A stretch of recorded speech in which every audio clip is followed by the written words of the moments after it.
अस्सलाम वालेकुम my YouTube family, my name is Tamanna. I hope कि आप बिल्कुल ठीक होंगे और आप देख रहे हैं मेरा मोटिवेशनल चैनल। तो चलें आज के वीडियो को स्टार्ट करते हैं।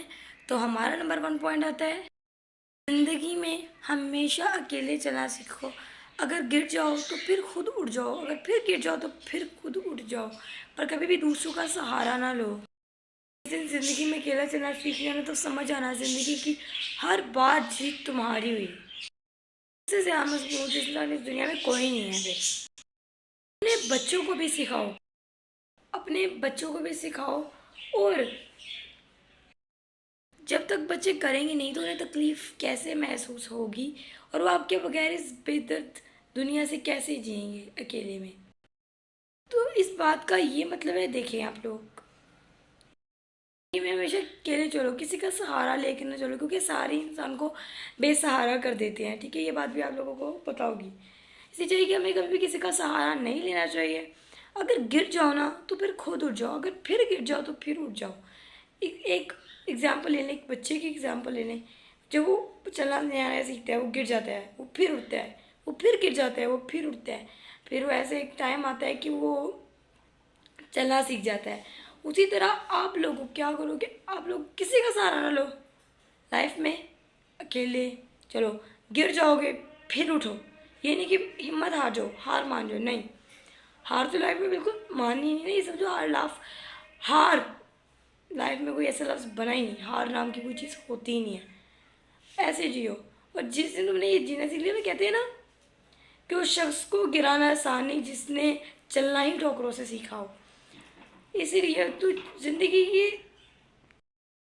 की हर जीत तुम्हारी होगी और तुम मजबूत इंसान होगे। और यही चीज़ अपने बच्चों को भी सिखाओ, अपने बच्चों को सिखाओ। जब आप लोगों के बगैर भी वो बेदर्द दुनिया से लड़ सकें, जब उन्हें तकलीफ़ महसूस नहीं होगी, या उन्हें हम एक बादशाहों की तरह पालेंगे, और जो बड़े होंगे उनके कंधों पर वो बोझ आएगा, तो तब वो डील नहीं कर पाएंगे। उनको और डबल, जिसे कहते हैं डबल तकलीफ़ होगी और उसको डील नहीं कर पाएंगे। कहते हैं ना कि भी नाजों नाजों से बेटियां पलती हैं, जब दूसरे घर जाती हैं उसके बाद वो बहुत ज़्यादा जो काम करती हैं और जो भी मतलब होता है, उसी तरह सेम यही है कि जब आप बड़े होते हैं बच्चे, उसके बाद उनके कंधे पे आ जाती है। एक तो दुनिया को समझना उनके लिए मुश्किल हो जाता है।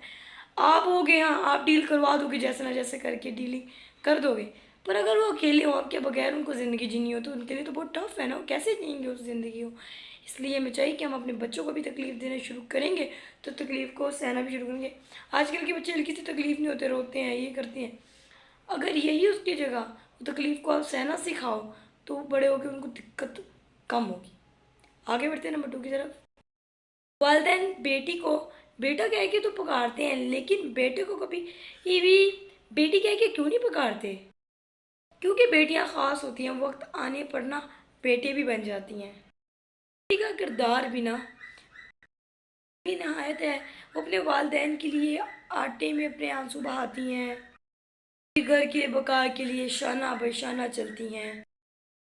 तो इस लाइन का ये मतलब है, देखें, वालिदैन हम बेटियों को बेटा भी कहते हैं, पर आपने कभी सुना है क्या हमारे भाई को, मतलब बेटे को कभी कहा आओ बेटी इधर आओ? कभी नहीं ना कहा।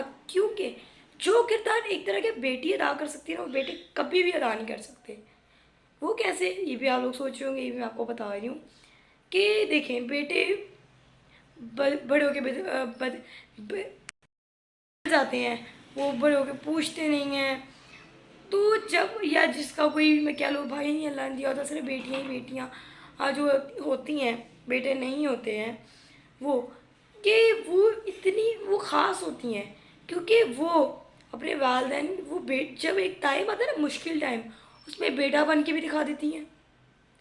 अगर घर में कोई मसला है, उसके लिए वो लड़कों की जैसे लड़के काम करते हैं, तो शाना बिशाना काम भी करती हैं, जो बहुत ज़्यादा नहायत अच्छी बात में से एक बात है, बहुत अच्छी बात है। और अपने वालिदैन की इज़्ज़त की खातिर वो लोग, मैं मतलब आंटे में आंसू वाला उससे ये मेरा था कि देखिए, हर लड़की ने, मतलब हर लड़की की शादी होनी है, उसने जाना ही जाना है।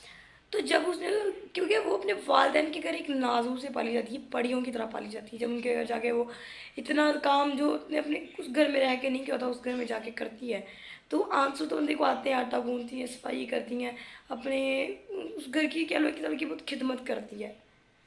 क्या तो अपने वालदेन के घर एक महारानी की तरह रहती है, क्वीन की तरह रहती है, पर उधर आगे नौकर से भी कम हैसियत एक तरीके की कर दी जाती है उस लड़की की।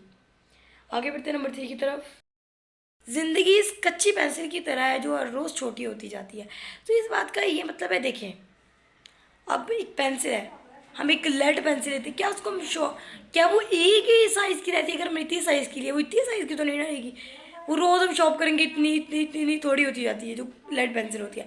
उसी तरह हमारी ज़िंदगी मतलब हमारी लाइफ होती है कि वो रोज़ छोटी होती जाती है, हमारे मरने के दिन नज़दीक आ जाते हैं, रोज़ छोटी छोटी छोटी टाइम आता है कि ज़िंदगी बिल्कुल ख़त्म हो जाती है, जैसे पेंसिल ख़त्म हो जाती है।